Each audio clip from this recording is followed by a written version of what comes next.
My story is actually set during the First World War, and Frank, our narrator, is a soldier within the Bantam division of the army, which is made up of men under 5'3", this fantastic organisation that sort of has intrigued me for a while. I wanted to write about somebody within that.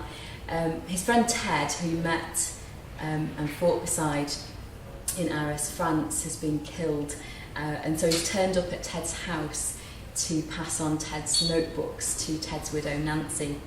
Now Nancy's struggling with following the death of Ted, and she's not mentally very well, and her 8-year-old son Thomas is highly suspicious of this new man that's turned up at the door with these notebooks, as is Nancy's mother, very, very suspicious of Frank, not least because he's lied about what his name is and introduced himself as being also called Ted. Ted and Frank grew very, very close in the trenches during the war together, and Frank, who is Ted,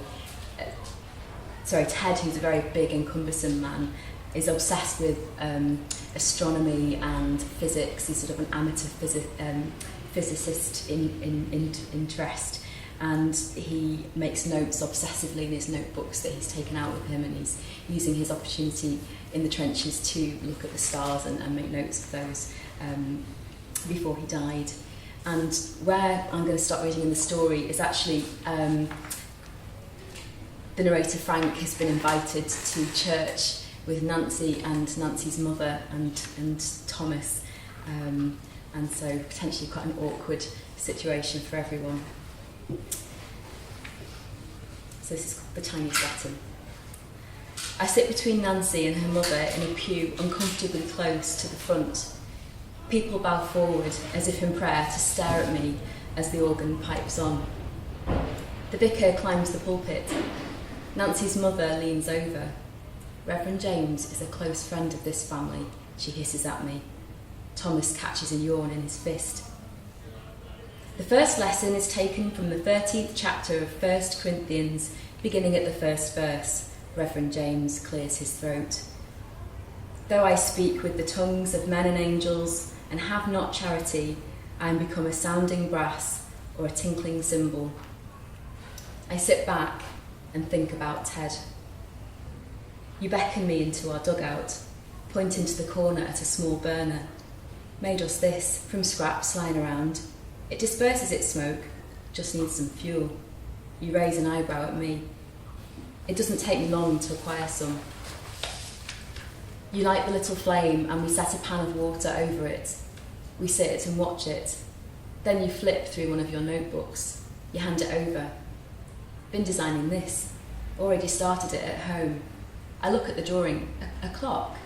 You shake your head. It's called an orrery, a miniature motorised solar system. Just working out some sort of scale. Got to be right, see? You tap the page. That's a work thing for your carpentry. No, this is for me. Nancy calls this my hobby. I'll probably get home to find she sold my tools and turned my workshop into a home for stray animals. You give a short, dry laugh. The stove flame flickers violently. I'm going to make a discovery, you say, speaking so quietly that at first I don't follow you. But what like? You look at me steadily. It's a ripe old time for it, new things being discovered. Shame the war's thrown it all off kilter. You take out your pencil stub, whittle the tip, blow the shavings into the flame. You heard of Laplace's demon? Religious thing, is it? I say. You shake your head, smiling, and my cheeks burn. Laplace, a scientist, philosopher, he has this theory. The theory's the demon. He looks up darkly, because it's a frightening idea. Aye? You don't say anything for a moment, but stare into the flame. Then you say, all the stars and planets, all their movements are determined. You could wind time back, wind time forward, and if you know the speed and forces of them, in the past and now, you can work out what they'll do in the future. At any time, it runs like a clock. You pat your chest where the notebook is. Laplace said if the stars and planets work so precisely, then everything else must too. Every tiny atom, every being. If you could invent an intellect that could see all the past and present, know all the forces and whatnot that would affect it, the intellect would be able to tell our futures. It stands to reason, says Ted. The regularity which astronomy shows us in the movements of the comets doubtless exists in all phenomena. Nothing's uncertain. I lift the boiling pan off the stove. Not a big one for books, I say. Rather be doing. You hold the mug steady. Don't you think it's a frightening thought? Years ago, they supposed the movements of planets and stars reflected the anger of gods, but clever men had the presence to record those celestial happenings, began to find patterns. Laplace says it's the same with everything else. We just haven't found a way, a formula to calculate all the movements and forces that affect us. He drops his voice. Even though the great intellect that would have to calculate it doesn't exist yet, everything else is already decided. We don't know how to know them yet, but all our decisions are already made, decided for us. I look at him dubiously. One day, he spills the tea in the cup, men will look back and see how stupid we were for thinking we could decide our own fate. Reverend James interrupts my thoughts as his reading rumbles on. I understood as a child, I thought as a child, he drones, but when I became a man, I put away childish things. For now we see through a glass darkly. Now I know in part, but then shall I know even as I am known. I return to my thoughts of Ted. What will you discover? Will it be that, this Laplace thing? He shrugs. It's a bugger being here, all the reserved occupation scientists getting a head start. But I will discover something when it's over. I will. I have this feeling. I'm going to make it through. You too, pal. Reverend James leans on the creaky pulpit. Here endeth the first lesson. The congregation shifts, hopefully. Nancy's mother glares at me as I rub my eyes. So in conclusion, friends, our men, out there, they know not their fate. We cannot know our own, the day, the hour. So make good your thoughts and hearts and trust that all things are held in the hand of God. Now may we all join together in this wonderful hymn to nature, all creatures of our God and King. As we leave, Reverend James shakes my hand. Nancy steps forward. This is a friend of Ted's. Reverend James lowers his eyes. I see. You served with Ted? He looks hollowed out. You'll be called back soon, no doubt. You seem fit. Nancy's mother bundles Nancy and Thomas out into the sunshine, giving the vicar a purposeful look. Took some shrapnel, I say. It'll work its way out. No need to sit round waiting. And you must have family of your own who'll want to see you. He catches hold of my arm and draws me to one side. Can I speak candidly? You know Nancy hasn't been well since... He pauses. I look to the bright beyond the church porch where Nancy stares into a hollow tree. Her mother is fussing with the boy's shirt. She glances over pointedly. Thank you for all you've done, the Reverend says. But perhaps it's time to go. Let the mourners mourn. Sunday afternoon passes slow and warm. I run my hand along the fine leather books in Ted's bookcase. The spines glow like they're recently polished, but when I pull one out it sticks, as if it hasn't been moved in some time. I crack the spine and flip the pages. The words scuttle about. I sit down, rub my face. I squint at the diagram where the labels lean forward like eager little ants. I sigh and rest my head against the back of the chair, and I dream of you, Frank. You change as soon as we enter the Ares tunnels. Shrink into yourself. You've been quiet all day, taken on a queer colour. Safe down here, I say, at least compared to up there, like home for me. You don't reply as you stride on, ducking your head. I dodge along the yellow-lit tunnel to keep up. Voices stretch into echoes down the chalk seams. In our new quarters, we change into dry clothes, make our bunks, home at least, while we wait for the call. It is late, men sleep heavy in their bunks, but you've been shuffling and turning since we made for bed. I'm nearly asleep when I hear your voice, a gut groan, slowly getting louder. Oh God, oh God. I turn over and squint at you. You rock like an overturned beetle, clutching your ears. I can't breathe, your voice judders. I can't breathe. Shut it, someone hisses. throwing something that rattles on the floor. What's up, pal? I reach over and shake you. Are you feeling rum? Your eyes are wide, you're high and sour. It turns my insides to see you like this. Try and sleep. Your breath drags wetly. I can't, I've got to get out, it's crushing me. I pat your shoulders and you dart out a hand to grasp mine. You squeeze it against your chest where your heart rattles like a machine gun. And it is then I realise where your fear goes when we're being shell-rained in the trenches. You simply swallow it so deep inside that it has to emerge somewhere else.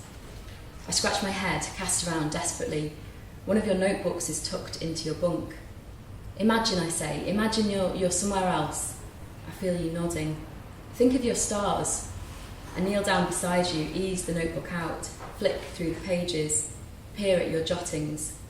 They're nebulous something. I can't read your bloody writing, pal. You steady a little. I skip on some pages. What's this? Here we are. Your mate Laplace, Ted. We may regard the present state of the universe as the effect of its past and the cause of its future. I feel you relaxing like a loosened bolt. An intellect which, at a certain moment, would know all forces that set nature in motion, if it were vast enough. I flip the page. It would embrace in one single formula the movements of the greatest bodies of the universe and those of the tiniest atom. Your breathing slows. Nothing would be uncertain, and the future, just like the past, would be present before its eyes. I wait with you until your fingers slacken and I can slide my hand free. I lie down as quietly as I can. My heart squeezes and I can't sleep. In the morning we take our mess tins to the kitchen. We pull back our shoulders and stand side by side. Nancy is leaning over me. My jaw is tight and my shoulders are braced back. Ted. She lifts the book from my hands, slides it back onto the shelf. I'll look after you. I watch her mouth move, but the words don't seem to add up. How long have I been here? I ask. She takes my hand and leads me up the stairs. I stand meekly as she pulls my shirt over my head. She guides me to her bed and I lie there while she pulls the sheet up. She strokes the hair off my forehead. The August breeze stirs the nets and I sleep like a child. In those tunnels in Aris, you cope during the day, although you're surly and short-tempered. I don't take it personal. As we go about like moles, I point out stuff folk have carved into the chalk walls, sweethearts, dates and blue mottos. You lose it again at night. Your spine is tight as an ammo belt through your shirt. You hug the wall beside your bunk. You scrape away at it with your knife, the chalk pattering on the floor. Men are stirring uneasily. Ted, I hiss. I tap you on the shoulder. Ted, stop, but you won't stop. I seize you and shake you. You're solid like a piece of stuck ore. I grab at your hands. Your knife slices my palm and I snatch it back. Stop, pal, I say. Look what you've done. I push my bloody palm in your face and you drop your knife onto your bunk and look at me starkly.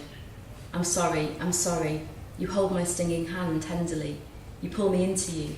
You hold me so tightly I can't pull away without risking waking the others. Through a gap under your arm I can see what you've done to the chalk wall. I don't understand it. Some sort of maths, a triangle, a squiggle, equals and a naught, an equation over and over so they all merge together, filling the space. And suddenly I'm awake and Nancy rocks me against her. Outside the moon is large and confused and I sit up wondering why my fingers hurt. My nails are split and bloody. She's looking at the headboard. See what you've done, Nancy chides. I don't understand the markings that I've scratched there, but I understand this well enough. An equation, a mysterious shorthand which means this thing plus that thing equals the next. It is fixed and certain, there's no choice. It's already decided.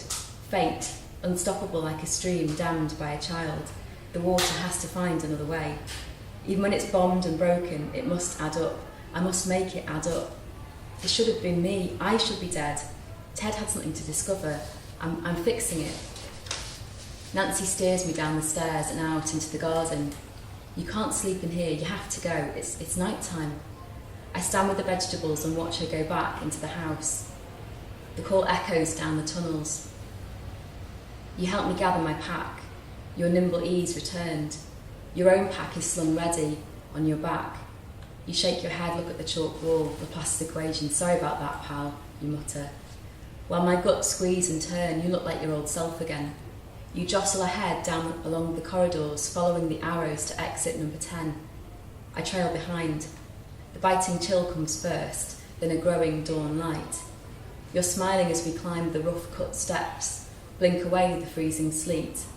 We emerge like ants from a crack in the dirt. I shiver and you pull me up. You look at me, you are you again, and I am me, and we charge. Machine guns rattling, shells arcing over us. I lift my arm, shield my face from flying debris. You drag me in your wake. You are before me and I am your shadow. We run, stumbling over chopped up earth. You stop so suddenly that I slam into you. You spread yourself and keep spreading, and you're falling backwards. Ted pal, I shout. But you don't turn, you just keep falling. And I try to hold you, but I'm underneath you, pinned and breathing in mud. I wriggle, try to lift you off me, and I see that you are now not one, but a million pieces, and you are everywhere, splintered across the field, and splintered into me. Awake in Nancy's garden. I spend the day in the sun. I found a garden sieve and I sit in the vegetable patch, sifting soil through it. Each fine grain as it falls must fall where it falls, because this is already decided, already known.